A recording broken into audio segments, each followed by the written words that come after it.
पिछले एपिसोड में हमने देखा था कि सुजाको प्लैनेट के अंदर एक ऐसा कल्टीवेटर पहुंच चुका था जो हर तरफ जाकर बस तबाही मचा रहा होता है। एक के बाद एक करते हुए उसने कई सारे सेक्ट को बर्बाद कर दिया था। इसके बाद बारी आती है युनतियान सेक्ट की, जहां पर ली मुआन रहती है। वो कल्टीवेटर यहाँ पर भी पहुंच जाता है ताकि इस सेक्ट को भी बर्बाद कर दे। उसने जैसे ही ली मुआन को देखा था वो उसको काफी ज्यादा सुंदर नजर आती है, तो वो डिसाइड करता है कि वो सेक्ट को बर्बाद करेगा और ली मुआन को अपने साथ ले जाएगा। इस वजह से उसने सेक्ट के अंदर तबाही मचाना भी शुरू कर दिया था, लेकिन इस बात से वो अनजान था कि वो यहाँ पर आकर अपनी जिंदगी की सबसे बड़ी और सबसे आखिरी गलती कर रहा है। वहाँ पर वांग एक धमाकेदार एंट्री लेते हुए पहुंच जाता है ताकि उस कल्टीवेटर को जान से मार दे, जिसके बाद यहाँ से ये एपिसोड शुरू होता है। तो इस एपिसोड की शुरुआत में वांग पूरे गुस्से के साथ यहाँ पर आ चुका था। वो कल्टीवेटर वांग को देखे बगैर ली मुआन से कह रहा होता है कि तेरी कल्टीवेशन तो बहुत कम है, तो फिर भी तू यहाँ पर इस युनतियान सेट की लीडर कैसे बन गए। तब पीछे से वांग वहाँ पर आने के बाद उस कल्टीवेटर से कह रहा होता है क्योंकि वो मेरी बंदी है, मैंने उसको बनाया है इस युनतियान सेक्ट का लीडर। वांग की इतनी सारी वॉन्डरिंग सोल यहाँ पर रिलीज हो रही थी कि पूरी जगह पर एकदम तबाही मच जाती है। पूरा कंप आ चुका था वहां पर, एकदम जलजला मचाते हुए वांग यहाँ पर आया हुआ था। ली मुआन जैसे ही वांग को देखती वो बहुत ज्यादा खुश हो जाती है कि वांग तुम वापस आ गए, मैंने नहीं सोचा था कि तुम आओगे लेकिन तुम आ गए। पूरे युनतियान सेक्ट वाले बहुत ज्यादा खुश थे क्योंकि उनको पता था कि वांग यहाँ पर आ चुका है ना, तो कोई भी उनका कुछ बिगाड़ ही नहीं सकता। वो कल्टीवेटर जैसे ही वांग को देखता है उसको पता चलता है कि ये तो शेंग नियो है जिसको मैं इमॉर्टल रैम के अंदर भी मिला था, तो आके ये यहाँ पर क्या कर रहा है। इसने इतनी आसानी से रेड बटरफ्लाई का हाथ काट दिया था, ये तो बहुत ज्यादा खतरनाक बंदा है। और यही वांग है जिसको मैं ढूंढ भी रहा था। जो लोग यहाँ पर सब इसकी वांग की ही तारीफ करते हैं, वो समझ चुका था कि मैंने गलत बंदे से पंगा ले लिया और गलत जगह पर आकर खड़ा हो चुका हूँ। तो वो यहाँ पर वांग से कह रहा होता है कि देख भाई, मुझसे गलती हो गई, मुझे नहीं पता था कि तू वही शेंग नियो है जिसका साथ मेरा पाला इमॉर्टल रैम के अंदर भी पड़ा था। मुझे नहीं पता था कि ये सेक्ट तेरा होगा और तू यहाँ का एक लॉर्ड की तरह रहता है, तो मुझसे गलती हो गई, मुझे यहाँ पर नहीं आना चाहिए था। ये सुनकर वांग भड़क जाता है कि गलती ऐसे होती है, तू जानबूझकर यहाँ पर आया हुआ था, तो यहाँ पर आने की सजा तुझे मिलकर रहेगी। वांग अपनी पावर को एक्टिवेट करना शुरू कर देता है। उसने ढंग से अपनी पावर एक्टिवेट भी नहीं करा था कि वो कल्टीवेटर वहां से भागने ही लग जाता है। सारी उसकी हेकड़ी निकल चुकी थी, बस वो जान बचाकर भागने की कोशिश कर रहा था। लेकिन वांग जो अपनी मूर्तियां वगैरह बनाया करता था जिसके अंदर उसने अपने लाइफ और डेथ की पावर को डालकर रखा है, वो कई सारी मूर्तियों की वजह से उस कल्टीवेटर को घेर लेता है। वो कल्टीवेटर पूरी तरह से घिर चुका था वांग की लाइफ और डेथ पावर के अंदर। इसके बाद वांग अपना फ्लैग निकालता है जिसके अंदर से वो ड्रैगन्स बाहर निकल कर आने लग गए थे। एकदम खतरनाक वाला यहाँ पर अटैक वांग रेडी कर रहा था और फिर वो अपनी पावर की मदद से एक बहुत ही हाई लेवल की स्वॉर्ड सीधा उस कल्टीवेटर की तरफ ही भेज देता है। वो कल्टीवेटर अपनी पावर का इस्तेमाल करते हुए खुद की पावर को एक्टिवेट करता है और किसी तरह के ककून जैसी चीज के अंदर खुद को डाल लेता है, क्योंकि उसको भी पता चल चुका था कि वो भाग कर तो नहीं जा सकता, या उसको फाइट करनी होगी या फिर बिना फाइट किए ही वो मर जाएगा। तो वो फाइट ही करना चाह रहा था क्योंकि वो पाताल में भी घुस जाए तो वहां से भी खुद कर वांग उसको बाहर निकाल लेगा। जिस तरह का ककून उसने बनाया था वो ककून भी एक सेकंड में टूट जाता है। वो कल्टीवेटर वांग से कह रहा था कि बस बहुत हो गया, उस टाइम से मैं तुझसे माफी मांग रहा था लेकिन तूने मुझे माफ नहीं किया, तो अब यहाँ पर मैं भी दिखाता हूँ कि मैं क्या कर सकता हूँ। वो वांग के ऊपर अटैक करने की कोशिश कर रहा था लेकिन वांग बड़े एकदम कोल्ड अंदाज में कह रहा होता है, जो करना है कर ले, मैं तुझे ऐसी मौत मारूंगा कि इससे पहले मैंने किसी को न मारा। वो कल्टीवेटर एक नंबर का फट्टू इंसान था। वो अटैक का बहाना करके वहां से फट से भागने की कोशिश कर रहा था ताकि मौका देखकर वो यहाँ से भाग जाए, लेकिन वांग उसको भागने तो नहीं देगा। वो पूरा तरह से उसके पीछे पड़ जाता है और अपनी लाखों वॉन्डरिंग सोल को रिलीज कर देता है जो पूरी तरह से उस कल्टीवेटर को घेर लेते हैं। आगे जाने का रास्ता खत्म। एक के बाद एक वॉन्डरिंग सोल उसके ऊपर हमला कर रहे थे, तो वो कल्टीवेटर वांग से कहता है कि क्यों मेरी जान लेने के पीछे पड़ा है, मैंने कुछ मामूली कल्टीवेटर को ही मारा है तेरे युनतियान सेक्ट के, उसकी सजा दे दे लेकिन जान से मत मार मुझे, बाकियों को तो छोड़ ही दिया ना, सबको मार दिया होता तब मेरी जान लेना। वांग कहता है कि अच्छा, जान का बदला जान होता है, चाहे वो एक की हो या फिर 1000 की हो। तो वांग वापस से अपनी पावर का इस्तेमाल करते हुए वही पेंटिंग को बाहर निकाल लेता है जो कि लाइफ और डेथ की पावर को दिखाते हैं। वांग एकदम तड़पा कर उस कल्टीवेटर को मारना चाह रहा था। उसका अटैक देखते साथ ही वो जो कल्टीवेटर होता है वो अपने सेंटीपेड को बाहर निकालने की कोशिश करता है ताकि वो कैसे भी करके थोड़ा बहुत तो अटैक यहाँ पर कर दे। बस वो एक मौका चाह रहा था यहाँ से भागने का। फाइट तो वो कर ही नहीं सकता, वो तो उसको भी पता था। तो जैसे उसने अपना थोड़ा सा सेंटीपेड बाहर निकाला था वो उस सेंटीपेड को ही ब्लास्ट कर देता है। वो ऑरा इतना स्ट्रॉन्ग था कि वॉन्डरिंग सोल वहां से साइड हो जाती है और एक वहां पर धमाका हो गया था जिस वजह से वांग का अटैक कुछ टाइम के लिए रुक जाता है। ऐसा लग रहा था कि उस कल्टीवेटर ने अपनी सारी पावर अपनी सेंटीपेड के अंदर ही डाल दी है। वो सेंटीपेड पूरी तरह से वांग के सामने आकर खड़ा हो चुका था और अब हमें पता चलता है कि कल्टीवेटर और सेंटीपेड दोनों आपस में मिल चुके हैं। वो दोनों एक साथ मिल चुके थे। तो अब यहाँ पर वो कल्टीवेटर वांग से कहने लगता है कि मैं भी तो देखूं कि तू क्या कर सकता सकता है, तेरे पास लाइफ और डेथ की पावर है ना, तो मेरे पास भी इस बीस्ट की पावर है जिसको मैंने खुद के अंदर मर्ज कर लिया है। फिर आजा दिखा दे कि तू क्या ही कर सकता है। तुझे आज मैं यहाँ पर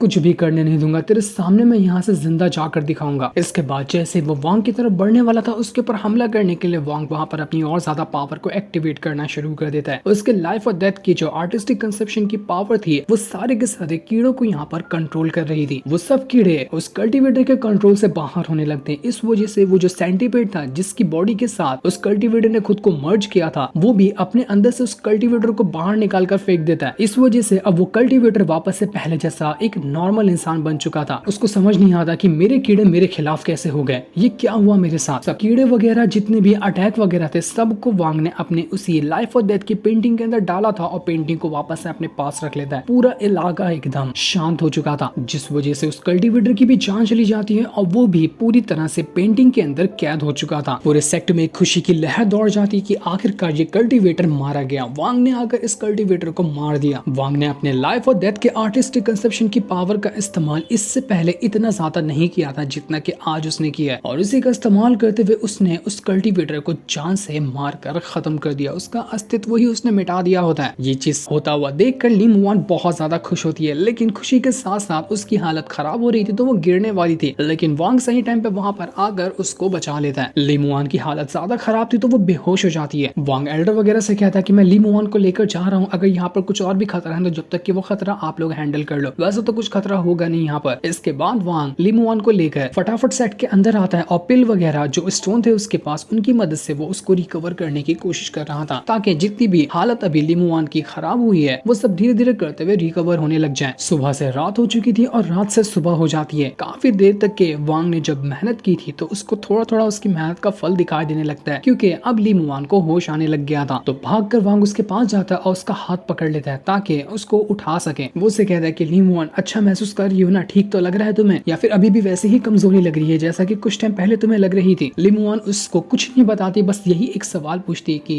वांग क्या तुम वापस से मुझे छोड़कर चले जाओगे, मुझे सिर्फ इसका जवाब दे दो। वांग को पता था कि उसका सफर तो आगे बहुत लंबा होगा, लेकिन फिर भी वो ली मुआन का दिल रखने के लिए उससे कह देता है कि नहीं, कहीं नहीं जा रहा मैं तुम्हें छोड़कर, तुम्हारे साथ ही रहूंगा। ये सुनकर ली मुआन बहुत ज्यादा खुश हो जाती है। वांग उससे कहता है कि देखो तुम्हारी तबीयत ना अभी भी ठीक नहीं हुई, तो जितना हो सकता है उतना ज्यादा आराम करने की कोशिश करो, आराम करोगी ना तो तुम्हारी हालत में बहुत जल्दी से सुधार आएगा। तो वांग के कहने पर ली मुआन वापस से वहां पर लेट जाती है। यहाँ पर वांग ली मुआन को अच्छे से रखने के बाद जल्दी से बाकी एल्डर के पास आता है और उनसे कहता है कि हो क्या रहा है यहाँ पर। जब मैं यहाँ से गया था तो ली मुआन एकदम परफेक्ट कंडीशन में थी, उसको अब क्या हो गया इतने टाइम में। तो एल्डर वगैरह डरते हुए वांग से कहते हैं कि ली मुआन ने कई बार अपना ब्रेक थ्रू करने की कोशिश की, लेकिन उसका ब्रेक थ्रू नहीं हो पाया। सबसे बुरा हाल तो 3 साल पहले हो गया था। उस टाइम भी उन्होंने ब्रेक थ्रू करने की कोशिश की थी, लेकिन वो चीज भी उनके ऊपर बैकफायर कर गई। उसके बाद से उनकी हालत दिन ब दिन और बुरी होते जा रही है। पिछले 3 साल में तो उनकी हालत इतनी ज्यादा खराब हुई है कि उनको रिकवर करना भी बहुत ज्यादा मुश्किल हो चुका है। जब हमने ली मुआन की हालत चेक करने की कोशिश की तो हमें पता चला कि कई बार ट्राई करने की वजह से ना उन्होंने अपनी काफी ज्यादा पावर को खो दिया है। इस वजह से उनकी लाइफ स्पैन भी कम हो गई है, यानी कि अगर जल्दी कुछ नहीं किया गया तो उनकी जान भी जा सकती है। हमने अपनी तरफ से हर कोशिश कर ली लेकिन कोई काम नहीं आया। वो तो फिर भी आपसे मिलना चाह रही थी, इस वजह से उन्होंने खुद को अभी तक के जिंदा रखा है, वरना अगर उनकी जगह कोई दूसरा मामूली कल्टीवेटर होता तो कब का वो मर गया होता। लेकिन आपसे उसको मिलना था तो इस वजह से उन्होंने खुद को जिंदा रखने की हर वो कोशिश की है, तभी आज आप उसको जिंदा देख पाए। वांग को याद आता है कि ली मुआन ने ना उसको बहुत सारी चीजें हर टाइम पे रिफाइन वगैरह करके दी हैं। वो अपनी पावर का इस्तेमाल करते हुए वांग को हर चीज में मदद करती, चाहे कितनी भी खतरनाक पिल बनाना हो या कुछ चीज रिफाइन करना हो, सब चीज में उसकी मदद करती। और यही वजह थी कि इस वजह से ली मुआन की हालत इतनी ज्यादा बिगड़ती गई। वो कभी बताती नहीं थी कि उसको क्या तकलीफ हो रही है, लेकिन अपने खुद की तकलीफ को साइड करते हुए उसने वांग की हमेशा से मदद की। तो वांग कहता है कि